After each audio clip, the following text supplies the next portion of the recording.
joining us again. Marcellus, you just dropped some news on me right before the show. The baby is now coming on Thursday. A big week for you coming up, huh? Yeah, man. Big Papa is going to add another one. So some more madness to this home, but another blessing, another joy. And the little girl's coming. I can tell you the name right now. Her name's Olivia, coming this week. Wow, that's awesome. I was just reading something this morning about fatherhood, and that's just awesome, man, the family you built, and congratulations on Thursday. Hope everything goes well. But let's get to it. This is the place to talk sports, the place to talk football, and we have some more Tom Brady news. This story about Tom Brady brought to you by Popeye's Chicken Sandwich today at his introductory press conference in Tampa Bay. Brady had to do it over the telephone. He was very reluctant to speak about any disappointment about having to leave the New England Patriots. Take a listen for yourself. No, I have a great deal of respect for, there's nobody who's been a bigger fan of the New England Patriots than me. So I have nothing but total respect and love. And, I'm so grateful to Mr. Kraft and the organization and Coach Belichick. That's what Brady had to say if he was asked if he was disappointed if the Patriots didn't make a bigger effort to retain him. And after listening to Brady's press conference today, I just came to the conclusion that not just Bill Belichick was ready to move on, Tom Brady was ready to move on equally. And I think this happens a lot of times in a lot of relationships.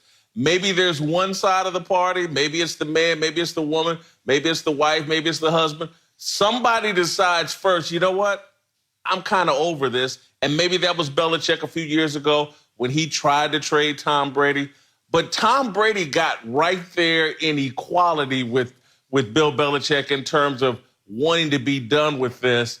I think both of these guys were ready for this thing to be over, and that's why Brady was reluctant to take any pot shots. He didn't want to talk about the past. He's ready to move on with his new relationship with the Tampa Bay Buccaneers. Marcellus, you agree with me? They were both ready to move on from this? They both were ready to move on. Bill Belichick more so than Tom Brady because Bill Belichick has been here before. Bill Belichick knows what Tom Brady is feeling right now because he used to be Tom Brady. Unheralded special teams coach, defensive assistant who finally got his big chance as a defensive coordinator with Bill Parcells. And to have his greatness always in tow with Bill Parcells, whether it's being overshadowed or just hits to Bill Parcells' greatness. And Bill Belichick finally wanted to go out, fly away from the nest and see what he could do. He was a losing coach in Cleveland, had to come back to the New England Patriots and become a coordinator once again for the Bill Parcells. And then he goes out and has to follow Bill Parcells as the Jets coach. And he's like, enough of this. It's time for me to go out and seek my own independent legacy. So he knew Tom Brady one day would come to this same moment where he wants to seek his own independent legacy. Bill Belichick wanted this before this moment. Tom Brady came to this realization once he didn't feel the exact amount of love he desired in his workplace and what he deserved because of his success. I'm going to nitpick you a little bit because you said Bill Belichick wanted it more. I agree with you. Bill Belichick wanted it first, but I think Tom Brady got there just as passionately once he realized, hey, you know what?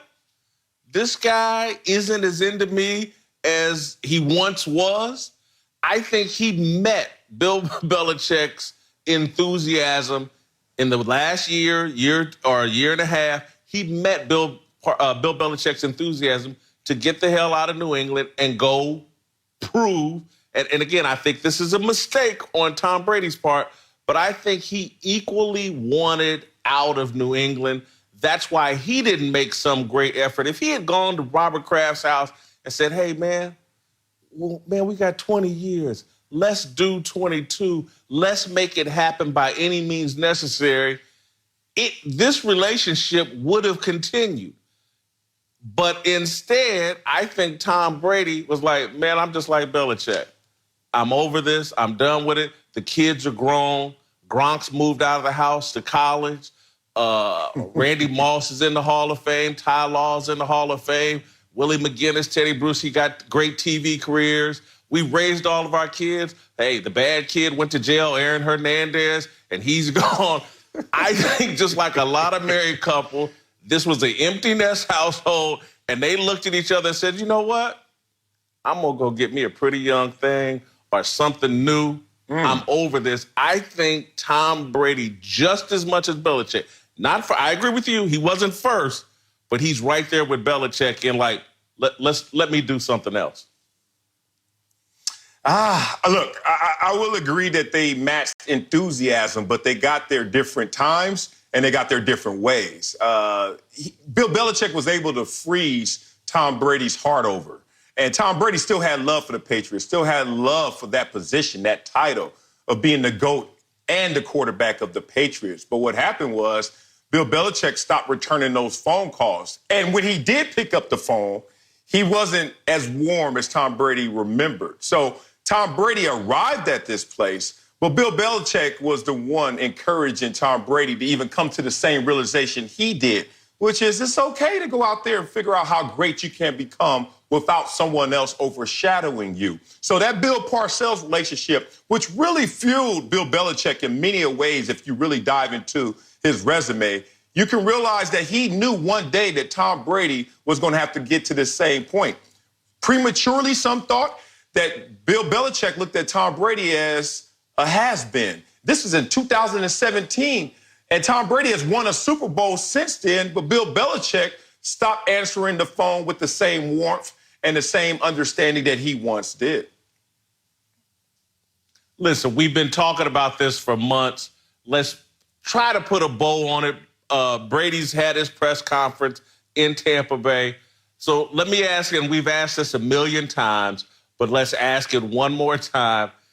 If you had to say someone's making a mistake by ending this relationship, who's going to get into this divorce and have regret in 2020? I'm not talking about 2021 or 22.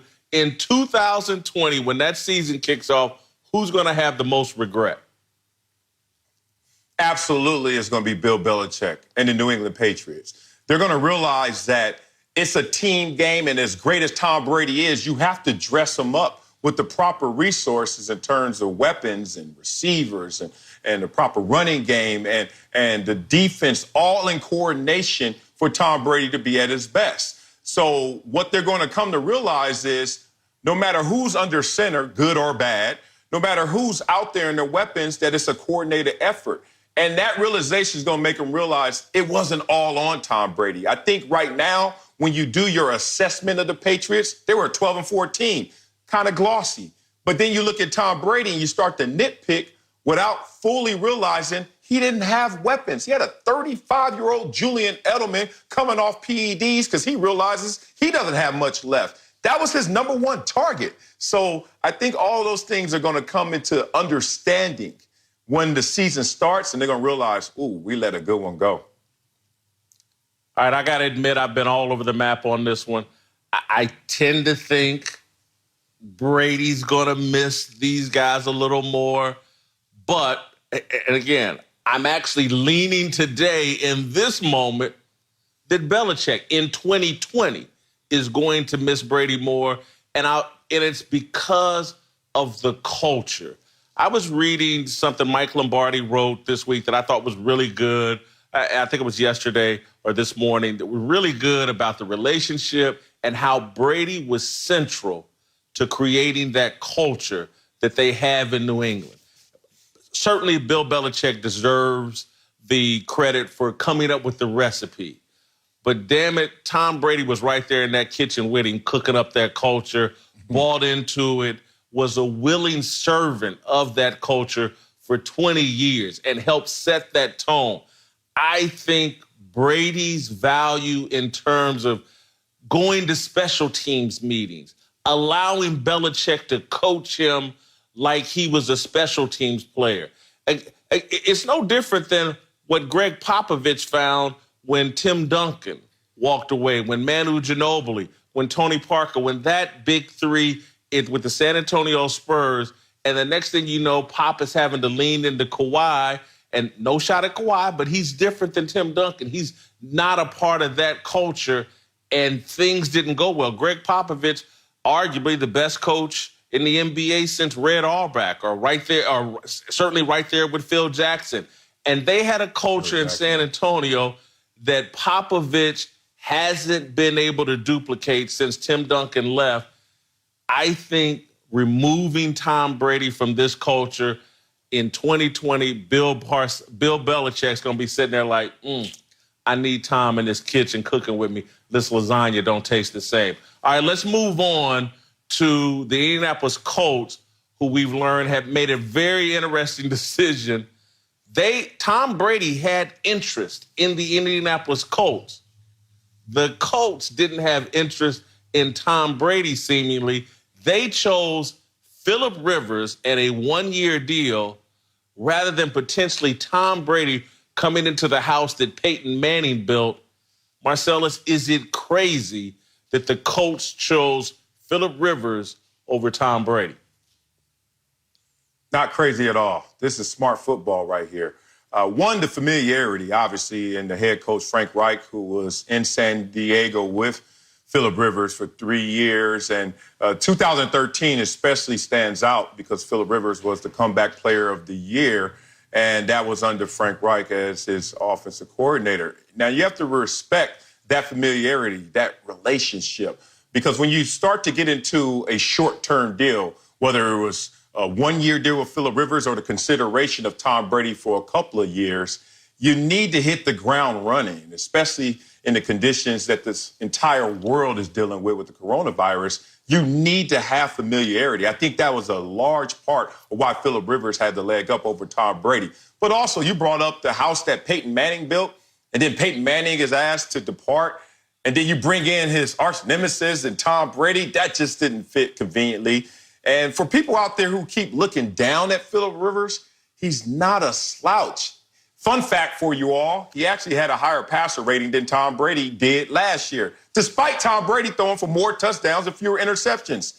But Phillip Rivers had a higher completion percentage and greater yards per attempt. So Phillip Rivers hasn't fallen off the cliff as advertised. I think it was a smart move by the Colts. Phillip Rivers has fallen off a cliff, and Tom Brady would have loved to have had Keenan Allen and a bunch of the other weapons in San Diego or in Los Angeles with the Chargers that Phillip Rivers had.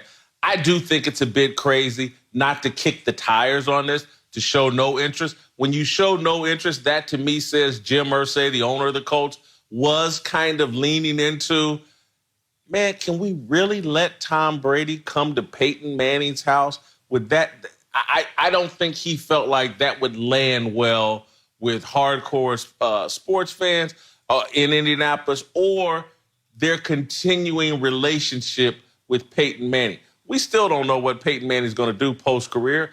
One day, Peyton Manning may be the president of the Indianapolis Colts. Who knows? And maybe Jim Irsay, the owner of the Colts, didn't want to take that risk of bringing Tom Brady into his arch rival's stadium, uniform, jersey, the whole 9 yards. But I do think the Colts made a mistake here. If you have a chance to get Tom Brady for 2 years, with that roster you built, with that offensive line you built, with that chance, the Colts in their mind are a win-now Super Bowl team. Phillip Rivers over Tom Brady, that is crazy to me. All right, stick around. LeVar Arrington's going to join us next. We're going to talk some Cam Newton, some Jameis Winston. All right, speak for yourself on a Tuesday